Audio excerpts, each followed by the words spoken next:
Ipabasa mo na yan kay Kuya Maki dito sa Pabasa Naman, the podcast. Pabasa naman nito para sa pinakamamahal kong si Joy. Sorry, umpisa pa lang, magyayabang na ako. Naalala mo yung unang kita natin nung freshman student pa lang tayo sa isang university dito sa Manila? Titig na titig ka sa akin nun. Sa totoo lang ang impression ko nun sa'yo. Nagustuhan mo agad ako eh. Ganun ako kapogi. De, joke lang. Huwag mo patayin to ha. Makinig ka lang please. Please. Alam mo, ganun din naman ako sa'yo nun. Unang kita ko pa lang sa'yo, ibang klase na agad yung naramdaman ko that time. That was year 2007. Grabe ang saya-saya ko nung finally naging mutual na tayo noon sa Friendster. Napakaluma, 'di ba? Sa totoo lang, hindi ko gawain makipagkumustahan sa social media, lalo na kapag hindi ko pa ganun namang kakilala. Or hindi ko lang ka-vibe. Pero ewan ko, yung sayo ang saya ko nun. Pero syempre, di ko pinahalata. Habang binabalikan ko tong kwento, I just realized how we managed to do it. Ups and downs, grabe. Nakakakilig, nakakakaba, and nakakalungkot. Nagawa natin silang lagpasan. Well, dun muna tayo sa nakakakabang part. Naaalala mo nung second year tayo, I remember your lowest point that time. Langyang prof yun. Grabe, dahil dun, sinira yung lineup ng grades mo. Pero hindi ka man nasama nun sa lineup for honors para sa graduation. I was there para ipaalala na napakatalino mong tao. Ang swerte ko kasi may friend akong nangingibabaw sa klase. Kaso grabe, ang hirap mong kausap. Pero what made this era a scary one is, you told me one time, mag-ready ka na lang ha. Baka di ko nakayanin. Alam mo, kahit wala ka namang sinabing diretso that time, nag-alala ako nun sa'yo. Grabe ka. Hindi ako umuwi for 3 days. Binaon ko yung mga damit ko at sinamahan kita sa bahay niyo. Alam mo, buti pumayag yung mga parents mo noon na doon ako tumuloy. Sa sobrang lagi na akong nandoon, naalala mo, pinaghihinalaan na nga ako ng mga kapatid mo na baka tayo na. Well, ayun nga. Lagi na din kita binibisita nun sa bahay nyo just to check if okay ka ba. Ayun, ilang taon na yung lumipas, wala namang nangyaring masama, kaya grabe. Pinakaba mo ko that time, pero masaya pa din kasi mas doon kita nakilala. Mas doon ko nakita yung downsides mo, na sa kabila ng pagiging strong mo sa klase, grabe din pala yung mga struggles mo sa sarili mo. At nandun din ako sa pinakamalungkot nating yugto, na tila bang gumimbal hindi lang sa mundo natin, kundi sa mga kasamahan nun nung college tayo. Naaalala mo nung 4th year na tayo, nung nalaman ko sa'yo na dun ka na raw titira ng family mo sa Canada. Sa tagal nating magkasama, bakit naman kung kailan na ako handa sa'yo dahil gagraduate na tayo, tsaka ka naman mawawala? Sobra akong nasaktan nun, sa totoo lang. Sobra. Tanungin mo pa yung friend nating si Jane kung gaano yung breakdown ko nun. Kasi napamahal ako sa iyo sa tinagal-tagal nating pagsasama.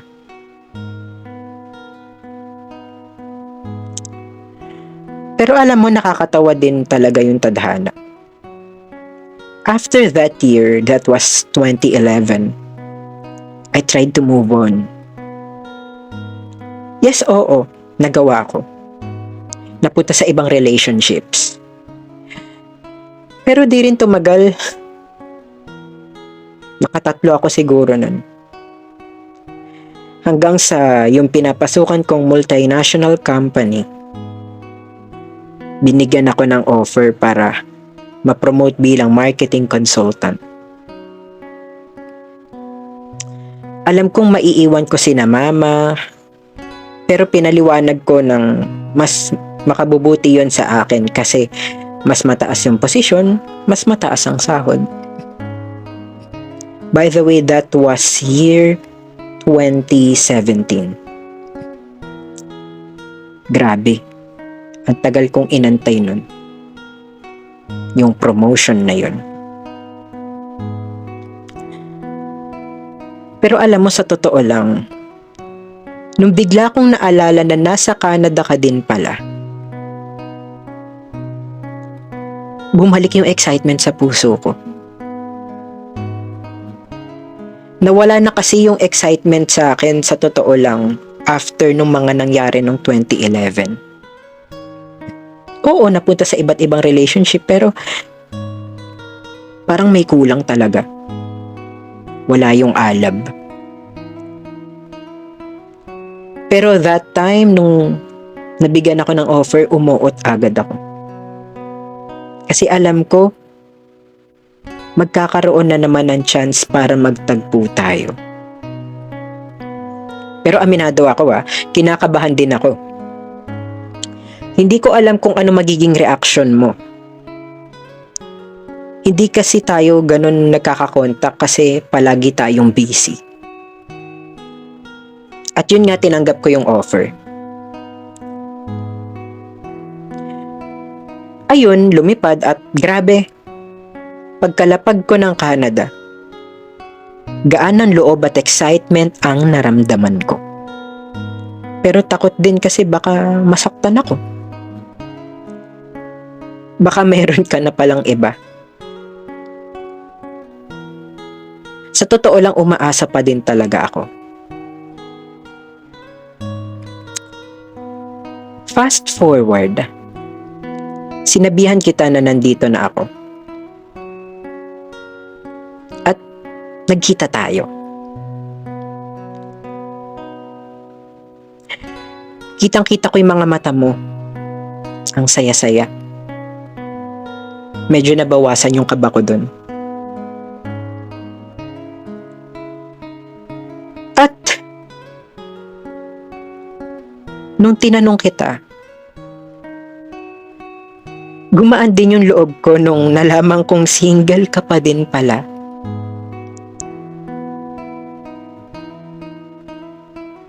Doon ko naramdaman na mahal mo pa din pala ako.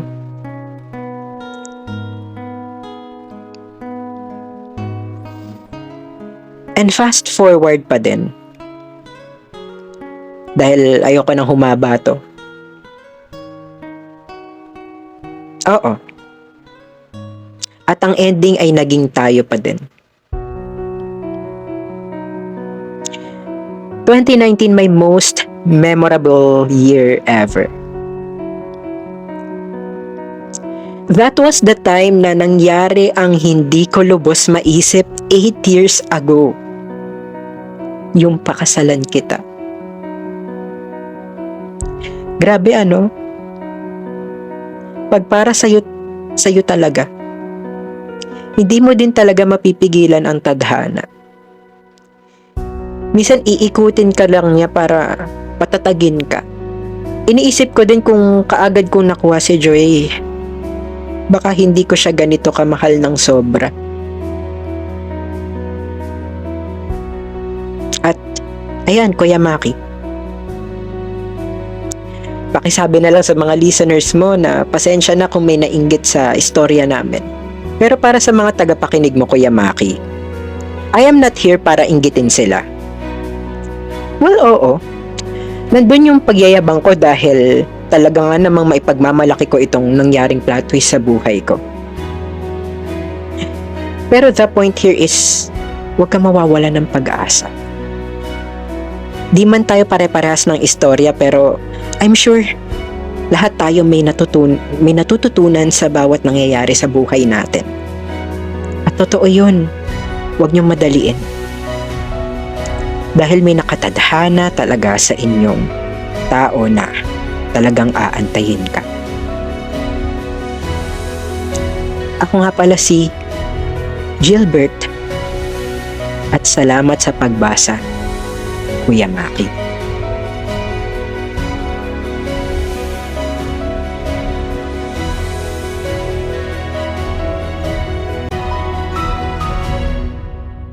Ito ang Pabasa Naman, the podcast. Pabasa Naman. Kasama si Kuya Maki. Napapanood sa YouTube at napapakinggan sa Spotify, Google Podcast at Anchor.fm.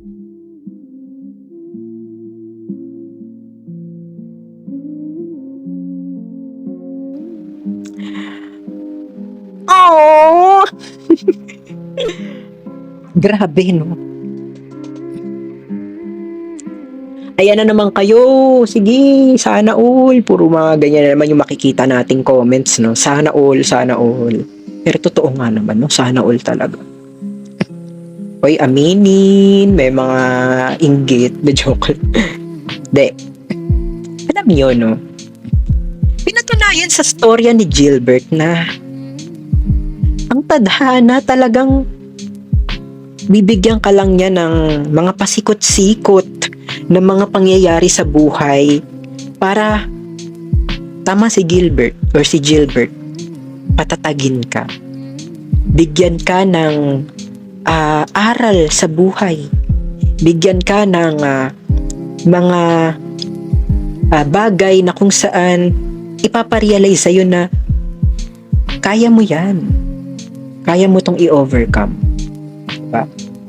Napunta si Gilbert sa iba't ibang tao, no? Napunta man siya sa mga taong, well, I'm sure, sigurado ako dito na hindi mo naman talaga totally minahal. I mean, nandun naman yung pagmamahal pero hindi sobra, no? Kasi alam nyo, grabe yung pagsasamahan nyo ni Joy, no? And hindi ko alam kung ito yung first love nyo, no? Or I mean, ito yung first ever na relationship nyo. But, alam mo yun, diba? Matutuwa ka na lang na may mga ganito pala talaga. Kasi nasanay tayo na kapag college relationship, no? Though hindi ko nilalahat, usually, no? Napapansin nyo ba? Liwanag pala ng ano ko, no? Ayan, babaan natin. Ang liwanag pala ng ring light ko, ano.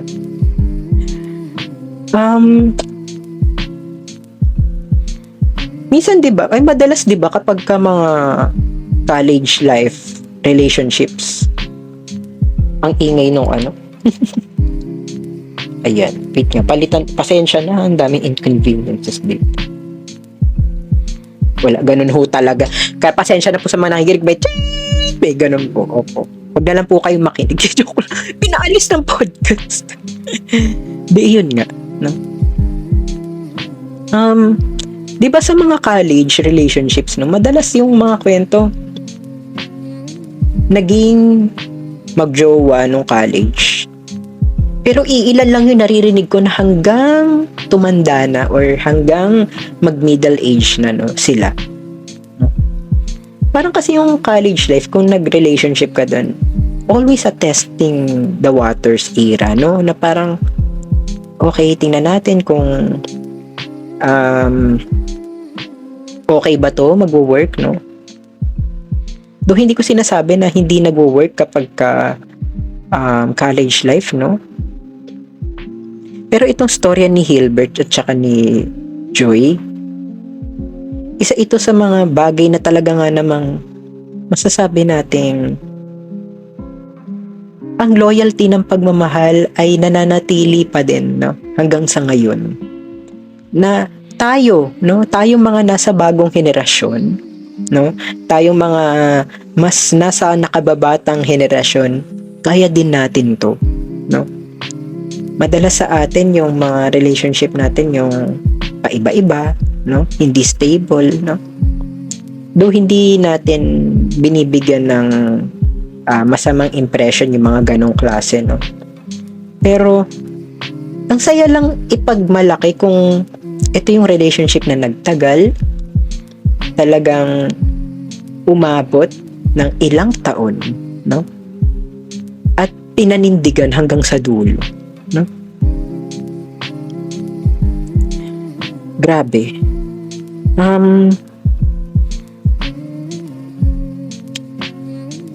Ito yung mga kwentong nakapagpatunay na kung para sa'yo talaga. Kaya, wag nyo madaliin, no?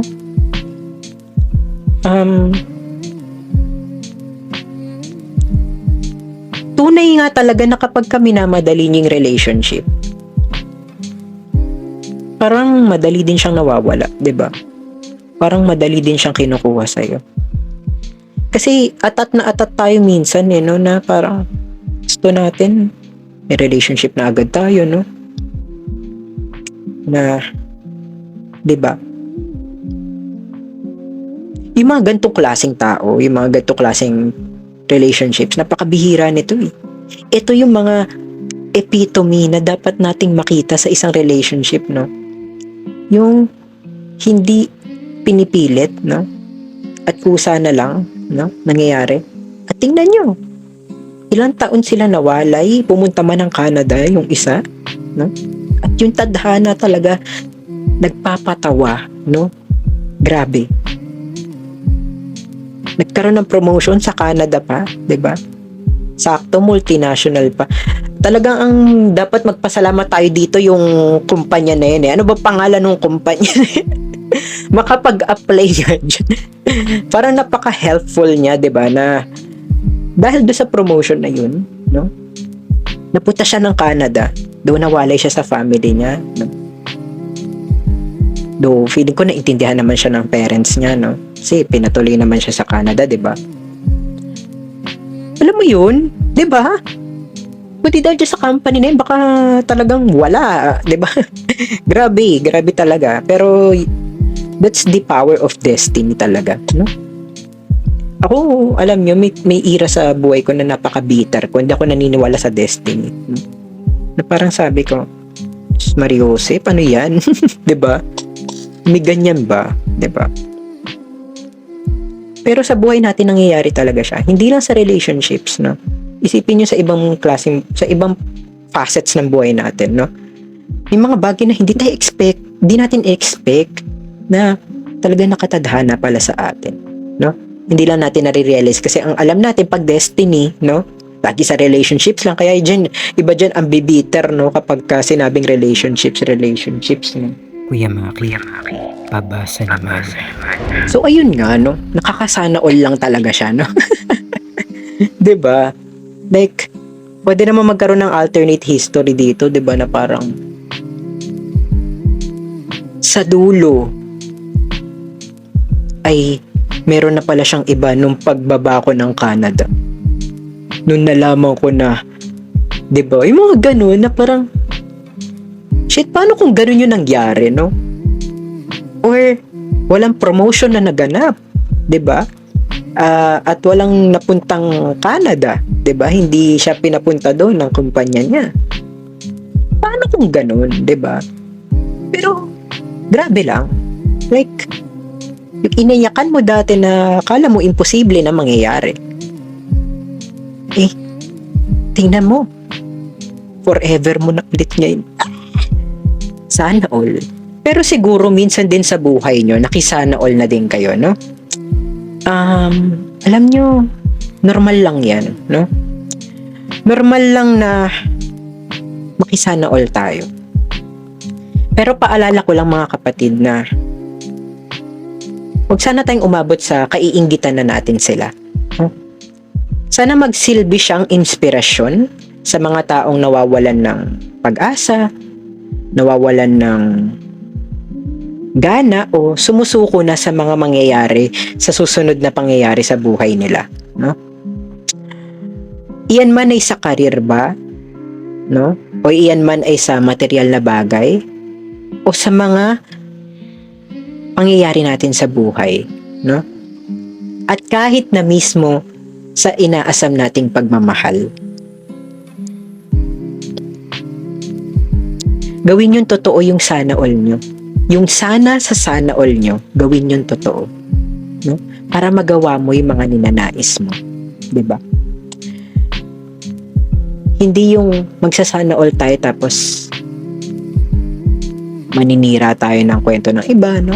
Wala lang, na-realize ko lang na parang may mga ganyan kasing moment, no? At na-connecta ko lang dun sa buhay niya na nakakatuwa kasi na parang, diba? May mga ganitong pangyayari sa buhay na sana sa atin din mangyari, diba? Sana sa atin din maganap. Sana sa atin din ganon, diba? Kaso hindi nga tayo pare-parehas ng buhay. Hindi tayo pare-parehas ng pattern na mangyayari sa buhay natin. Meron tayong kanya-kanyang uniqueness. And tanggapin natin yun. Pero kung makikisana all tayo, no? Gawin natin yung mga bagay na gusto nating makamit, 'di ba? Para yung sana all natin, yung sana sa sana all natin mangyari, 'di ba? So, ayun lang. Naisip ko lang siya bago tayo mag-end ng ating podcast episode ngayong gabing ito, no? Or ngayong bago tayo matapos sa podcast episode natin ngayon. Maraming salamat, Hilbert, sa pag-send ng iyong entry. At ikaw, kung gusto mo mag-send ng iyong story or gusto mong ipabasa ang mga nangyayari sa buhay mo, pues, pwede mo na yang isend sa amin. thefbcphil@gmail.com. That's thefbcphil@gmail.com. Or pwede rin sa aking personal socials. Lahat po yan at Maki on the Air. MAKKYONTHEAIR. That's Maki K on the Air. Huwag na po kayo mag-message sa personal ko, ha? Diyos ko, Lord. Doon na po kayo sa Maki on the Air, okay? Maraming salamat din po sa 7,000 likes and following ng FBC Philippines. Pwede nyo po yung i-follow sa Facebook, sa Twitter, and Instagram. Lahat po yan at i-search nyo lang FBC Philippines. Lalabas na po yan. Okay?